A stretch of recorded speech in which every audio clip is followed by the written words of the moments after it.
আপুনি মই ব্যৱহাৰ কৰা মোবাইল ফোনটোত যেতিয়া ইণ্টাৰনেটৰ স্পীডটো কমি যায় তেতিয়া ইয়াক ব্যৱহাৰ কৰাটো বৰ বিৰক্তিদায়ক হৈ পৰে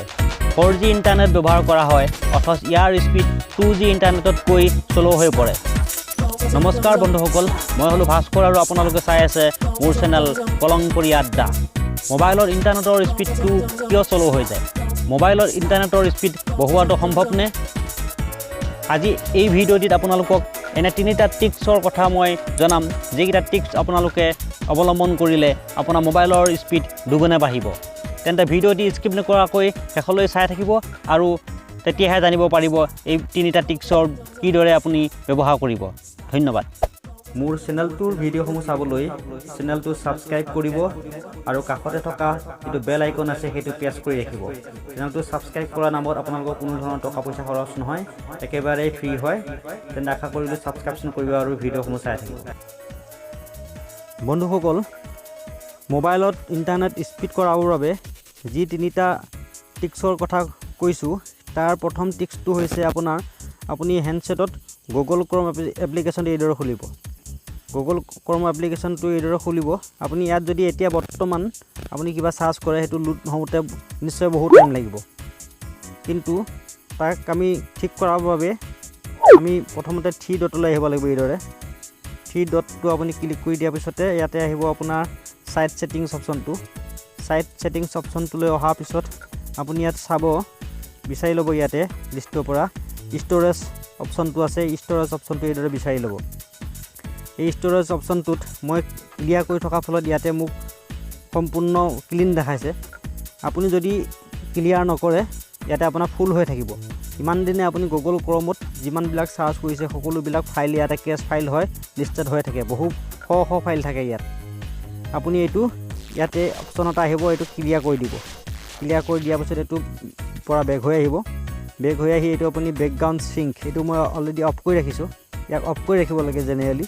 কিন্তু আপোনাৰ ঠাইত যদি অফ নকৰে এইদৰে অন হৈ থাকিব এইটো আপুনি এনেকৈ বেক অফ কৰি দিব তাৰপিছত ইয়াৰ পৰা বেক হৈ আহিব বেক হৈ অহাৰ পিছত আপুনি এতিয়া কি হ'ব এতিয়া আপুনি যদি ইয়াত ৱেবছাইট সাৰ্চ কৰে ই অটো লোড হওঁতে বেছি সময় নালাগিব 4G স্পীডত যিটো স্পীডত আপোনাৰ লোড হয় সেই স্পীডটোতে আপোনাৰ ইয়াত লোড হ'ব আৰু এতিয়ালৈ যদি আপুনি মোৰ এই ভিডিঅ'টি লাইক কৰা নাই তেতিয়াহ'লে লাইক কৰি দিব কাৰণ আপোনাক বিনা ফিয়ত আপোনাক এটা সুন্দৰ টিক্সৰ বিষয়ে জনাই আছোঁ আপুনি লাইকটো দিওঁতে আপোনাৰ একো ক্ষতি নহয় কাৰণ বিনা ফিয়ত আজিকালি কি পায় এগিলাচ পানীও আপুনি বিনামূল্যে নাপায় কিবা নহয় কিবা এটা মূল্য আপুনি আদায় কৰিবই লাগে তেন্তে আশা কৰিছোঁ আপুনি লাইক কৰিব আৰু মোৰ চেনেলটি সাবস্ক্ৰাইব কৰিব এতিয়া ইয়াৰ পিছৰ টিক্সটোলৈ ইয়াৰ পিছৰ টিক্সটো হ'ল আপুনি ছেটিংছ অপশ্যনলৈ আহিব এইদৰে ছেটিংছ অপশ্যনলৈ আহিলে আপুনি এটা দেখা পাব dual SIM and mobile network section এই ছেকশ্যনটোলৈ আহিব লাগিব এই ছেকশ্যনটোলৈ আহি আপুনি ইয়াতে যিখন চিমত আপুনি ইণ্টাৰনেট চলায় এয়াৰটেল হওক জিঅ' হওক আইডিয়া হওক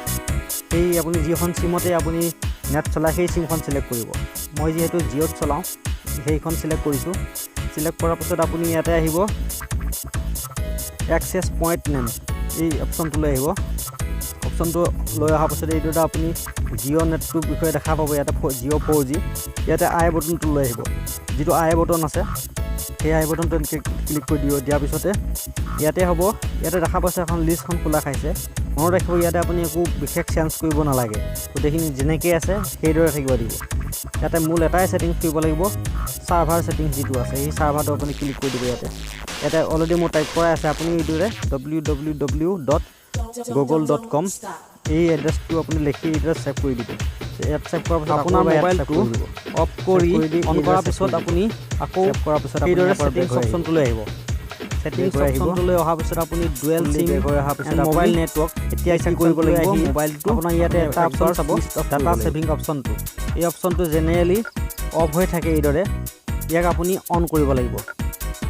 টাৰ্ণ অন কৰি দিব লাগিব এইদৰে টাৰ্ণ অন কৰি দিলে কি হ'ব আপুনি ফেচবুক চাইছে তেতিয়া ফেচবুকত 4G স্পীডটোতে চলিব যদি আপুনি টাৰ্ণ অফ থাকে আপোনাৰ বেকগ্ৰাউণ্ডত বেলেগ কিছুমান এপছো ৰানিং হৈ থাকে সেইবাবে আমি আপোনাৰ নিজৰ মোবাইলটোত ইণ্টাৰনেটৰ স্পীডটো যি হিচাপে পাব লাগিছিল সেই এপ্লিকেশ্যনটো সেই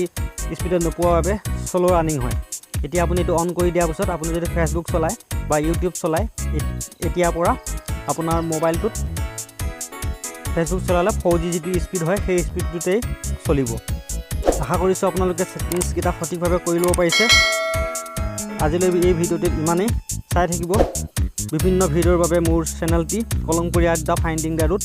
তেন্তে আজিলৈ ইমানতে সামৰিছোঁ। জয় অসম।